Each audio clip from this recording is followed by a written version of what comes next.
But first, hitmen, $500,000 missing and a broken heart. On one side, a bankrupt Italian stallion.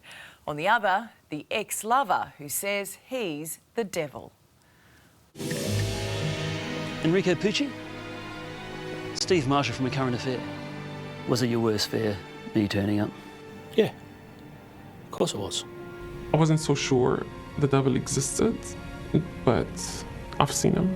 Are you the devil? Far from it. Enrico is a very ruthless, remorseless, and heartless person. I'm in bankruptcy. She sent 2 hitmen. It sounds like an episode out of The Sopranos. Got nothing to do with it, Steve. You, sir, are a liar. No, I'm not, Steve. This woman is too ashamed to reveal her true identity. People that hear about this often think, oh, it's just, you know, a dating thing gone wrong, when it's not. But her disguise matches her fanciful private investigator persona. I'm Lady Whistleblower. I'm currently investigating Enrico Pucci. Enrico Pucci, a man of many moves. It sounds more like Tinder swindler. It doesn't sound truthful when I say it. She met Pucci in Sydney 3 years ago, thought she'd marry him and loaned him $500,000. And despite this default court judgment, Pucci hasn't paid her back. It's like a drip feed of lies. Now this jilted lover's gone full PI, creating a website and a 100-page dossier detailing the alleged Pucci con. Because I gave up on the system. I've been let down by organizations that I thought are there to protect victims. Enrico Pucci's got form, a declared bankrupt owing $10 million, banned by ASIC last year from running corporations for 5 years, a former Labour hire director fined for underpaying workers, and sentenced to 12 months jail for driving while disqualified. Bankrupt, but behind the wheel of a Mercedes sports car. When we pop over to see Pucci, Are you making a habit of this? he looked after number 1. Just a word, sir. I just would like to talk to Enrico. The couple invited me in. You want to talk to me? Come inside. Then Enrico kicked me out. You do you exploit lovers as well as employees, Mr. Pucci? Before making bizarre claims about his ex. There's a court order for you to pay $480,000 No, to it's her. not. No. She withdrew it in May last year. She didn't tell me that. Well, She- check. She has sent hitmen here while I've got my family. Pucci then pleaded for a second chance to explain. He arrived armed with his own evidence bag, including prescription drugs he claims his ex tried to subdue him with, or worse. Before putting me on air, don't you think you should be running that past your legal, my legal? You're here for an interview. Yep. I suggest you take your seat. I need to put these accusations to you and you need to respond to them. And so to Pucci's claim, his former flame sent hitmen to get her money. I mean, it does sound like an episode out of The Sopranos. Well, I don't watch it, Steve, to be honest. You are Italian. Oh, well, that's stereotyping, Steve. So you're looking over your shoulder. All the time. Terrified.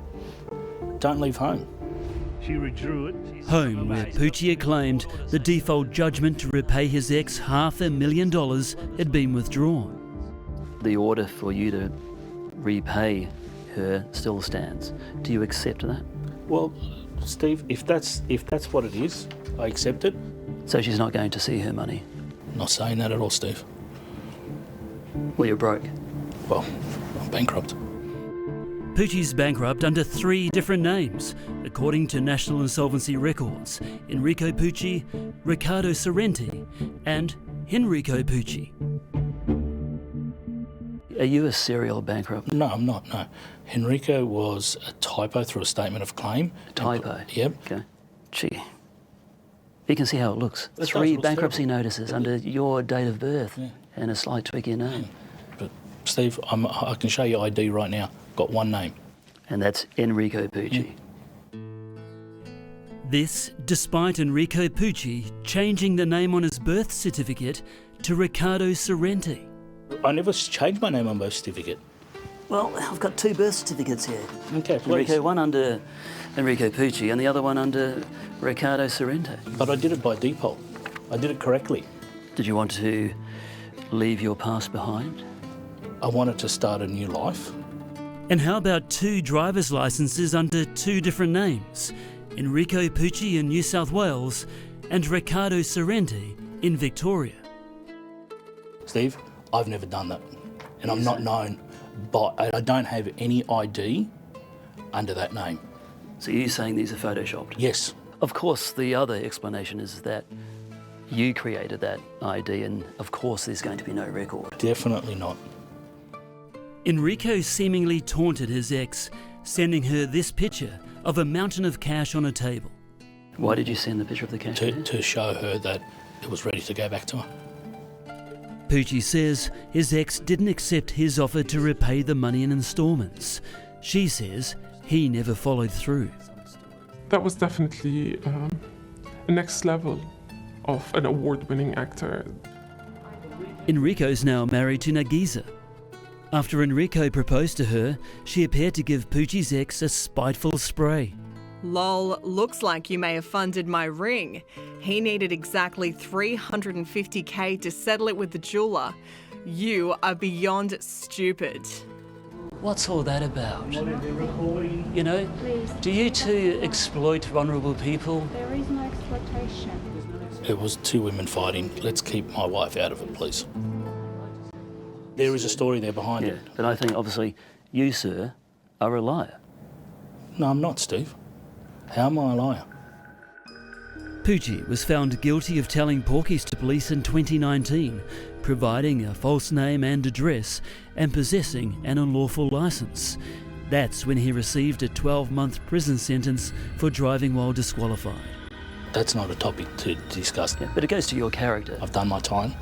I've come out. I'm trying to start my life again. Before this interview, Pucci's LinkedIn profile promoted his business development expertise for the offshore Gen X company. So what are you doing for work? Nothing at the moment. After this interview, that same Pucci profile went poof into thin air. I've done wrong, but there's a lot of truth there also. Well, if anything, it's going to make fascinating viewing. It's a shame. Well, will she ever get her money back? I guess we'll just have to wait and see, won't we?